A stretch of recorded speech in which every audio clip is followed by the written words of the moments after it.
Hey guys, MBG here today with a look at the newest Tau battlesuit from Forge World. This is the XV109 Yavarna, I guess, battlesuit.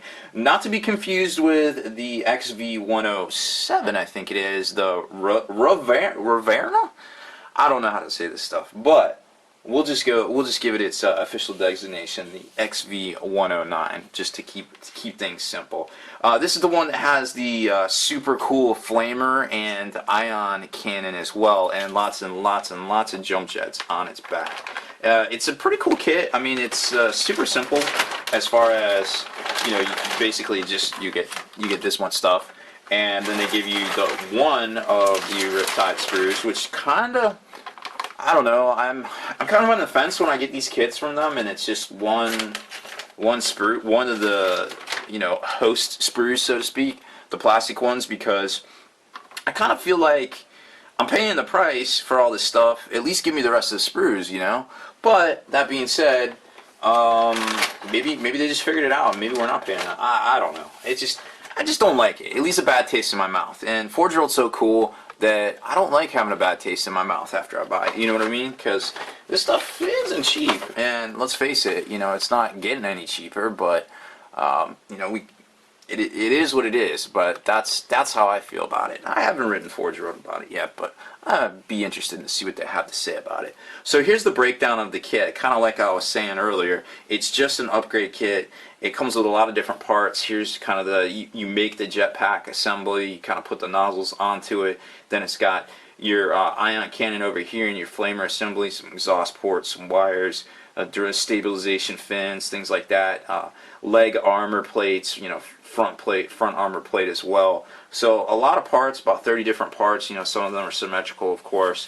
As far as assembly goes, it looks pretty easy. I mean, here's your sheet from the Riptide. Here's another sheet from the Riptide where you just put on some thrusters and a armor plate there, and then you've got, what do we got here?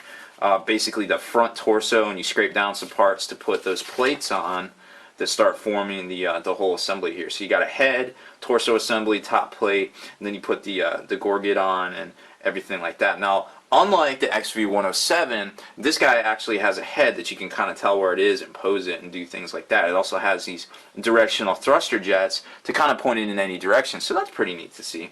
That, you know, you can kind of simulate movement. And then you've got the actual weapon assemblies themselves right here, which are pretty awesome looking in my opinion. I mean, look at this gun here. It's actually 1, 2, 3, 4, 5, 6, 7, 8, 9 different pieces. And this one here isn't very much less, maybe 6 at most. So, you know, pretty cool looking stuff as far as that goes. And then as we continue with the instructions, let's see. There it is right there. Well, that's the back. That's the finished product, of course. Oh, hey, I guess it's finished at that point because you just glue on the weapon arms there. So let's take a closer look at it real quick. And there it is. Pretty cool stuff. Like, definitely a cool pose. Now remember, you can cut the insides here, and I'm not sure if they show it on this diagram. But you can cut the little notches and do your own posing if you want. Yeah, they kind of tell you right here in this diagram, right? You can cut the little notch, and then you start to do your own posing. So keep that in mind with all the different parts when you're building it if you want to do something more dynamic.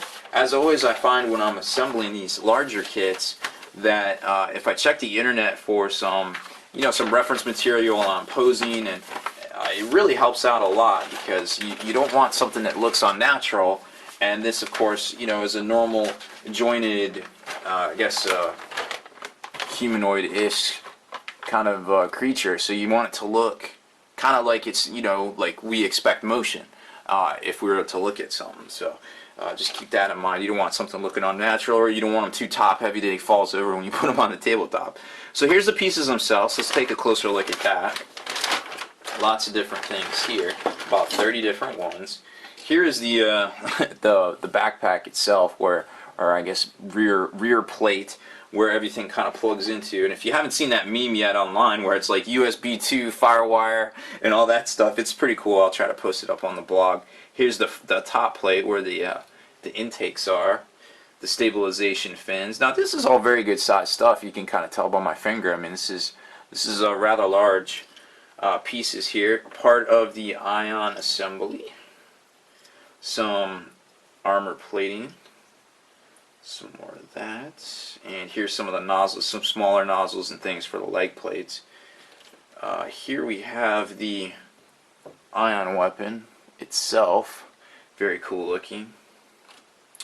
Then we got what, more plug and play nozzles, yet more plug and play nozzles. Here is the piece to the ion and the ion barrel itself. So like I said, very large components here that you're dealing with. Here's the chest plate. Now this is definitely a little, for me, that's a little reminiscent of Jetfire, the old Transformer from Generation 1. Very neat stuff.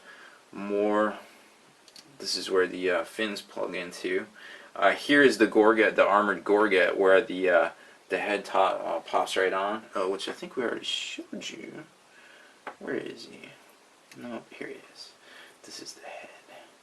Bebop, F the turret, and a little antenna too. Stabilization piece goes right there, and some more left and right leg armor plates. No need to show you all of those. So that's the basic kit itself, as far as, you know, piece assembly. You got a couple extra pieces right here that are symmetrical for the other leg. As far as the battle suit goes, we put out a video when they first spoiled this thing, basically going over the rules. If you haven't watched that yet, just a refresher.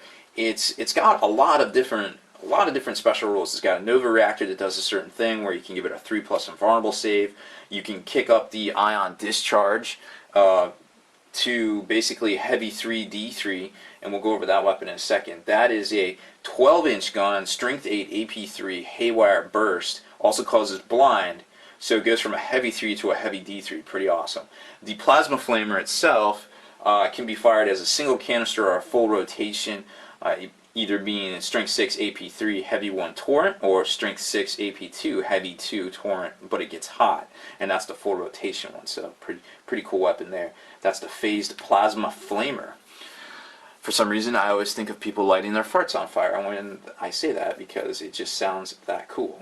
It also comes with a shield generator that gives it a 5+ invulnerable save, which goes to a 4+ to anything outside of 12 inches from the battlesuit, or in close combat, in which you can kick down to a 3-up using that Nova reactor. The Nova reactor also gives it escape thrust, which lets it basically leave. During the movement phase, it can be removed from play and placed into ongoing reserves. It may do so even if it's in close combat. Wow. And then those models perform a consolidate move. Or it can do the vectored evasion, where it gets a jinx special rule when thrusting or swooping. So it gains a 4-up save as if it had moved flat out. So those are your Nova reactor special rules. It also has a flechette dispersal pod, so when it does do that crazy flat out move that it's allowed to do, it can perform an attack after it ends its movement, much in the way of Vector Strike, but it's not quite as good as Vector Strike. It's strength 6 range, strength 4 AP5, assault D6 shred. But it can target something during the movement phase instead of the shooting phase, so you might be able to throw a little extra punch out there, create a hole to assault into, etc., etc. And then it's got the vectored thrust array, which basically allows it to do that special flight move where it's not quite a flyer, but it can move like one for one turn and not the next turn. So overall, its special rules are a Nova reactor, which we already covered, supporting fire and hit and run. And the hit and run is very important in case you don't want to go back into ongoing reserves. However, its initiative is 2 base, so you really want to give it some drones. So it's initiative 4, so you're passing that hit and run check. Basically on initiative. So, you know, you go from basically having a 1/3 chance to a 2/3 chance to perform that hit and run, assuming your drones are still alive from combat. Well, they have a 4-up save and they are shielded, so kind of cool. You know, as far as it's got a 4-up invulnerable, so it's not too bad there. But this is not going to go toe to toe with dedicated assault units at all, if not very long. But it can hold the line and it can do a lot of damage in your enemy's backfield. So keep that in mind. If you get this thing back there, it can run a little amok, in my opinion. So it's a very cool kit. I think it upped the game for Tau a bit. Not that they 100% needed it. although they were really lacking in the assault department. So something is always better than nothing, and a really cool, huge new kit is always good in my humble opinion there. So that's it for this one, guys. Make sure you stay in the trenches, subscribe to this YouTube channel, check out the blog, spikybitsblog.com, and listen to our podcast, forgenarrative.com.